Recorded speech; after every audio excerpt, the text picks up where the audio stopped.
right. I am opening up the coffee we got from Epic Coffee.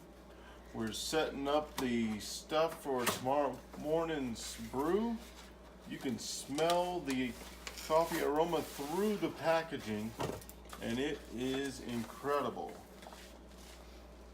Oh, you need smell-o-vision for this. Looks awesome. Can't wait to try it.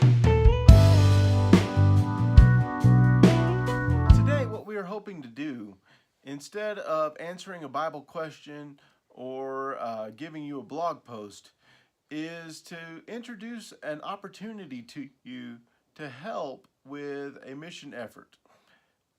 This mission effort has to do with one of my absolute favorite loves, coffee.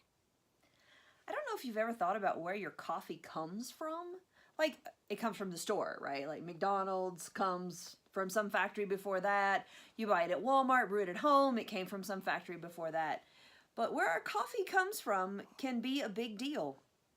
And in the developing countries, what happens sometimes is that small farmers grow their coffee, and then when they sell it to a middleman who sells it to a middleman, when it finally gets to your cup, you've paid a lot more for it than that farmer profited off of it. And you probably have not gotten good quality, or at least the best quality you could have gotten. Because the coffee was grown a long time ago, shipped a very long way, roasted a long time ago, ground, stuck in a bag, and weeks or months later it came to your house. That's not a good turnaround for coffee connoisseurs. So you might be asking yourself, what does that have to do with missions? Well, actually, there's a group called the Manna Project, and they're out of the Vidor Church in Vidor, Texas. And what they do is they help local ministers in the developing world use agriculture to support themselves. Which is always the goal when you're going overseas to set up a church there. You want them to eventually being able to support themselves so that they don't need U.S. funds or even a U.S.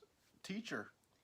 Yeah, as missionaries ourselves, we know that the most effective people who are able to reach people in a culture are the people from that culture.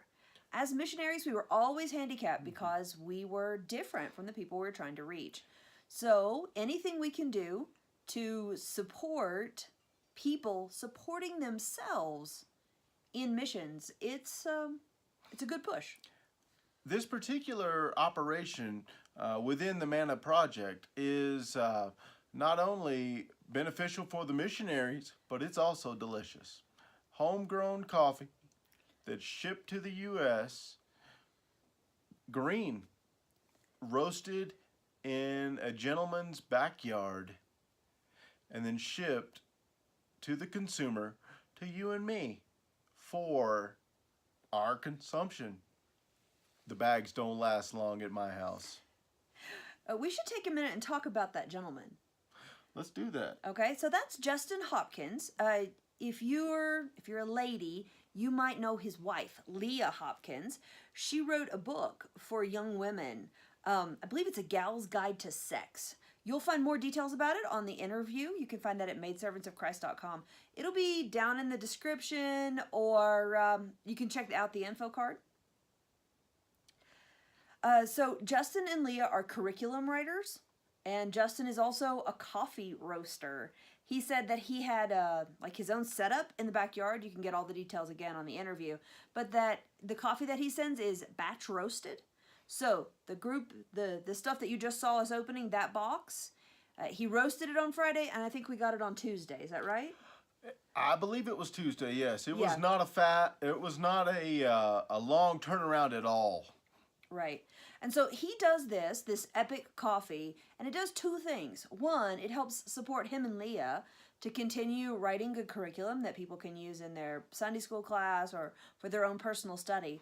And then it also, some of the money that comes from roasting the coffee goes back into the Manna Project. So not only is he able to get coffee from ministers in the developing world to help them support themselves, but money from the coffee goes back into the Manna Project. And coffee that is a lot fresher than what you buy at the store or even sometimes at the local coffee shop is delivered to your door for your enjoyment, and quite frankly, it's delicious. We want to tell you a whole lot more about it. We want to talk about the shipping, how much it costs, why it might be convenient for you, but that's going to have to wait for later videos, or you'll be watching us for 30 minutes at a time rave about coffee. So we'll see you next week for another video about our review of Epic Coffee, and in the meantime, go read the interview. Keep pressing forward.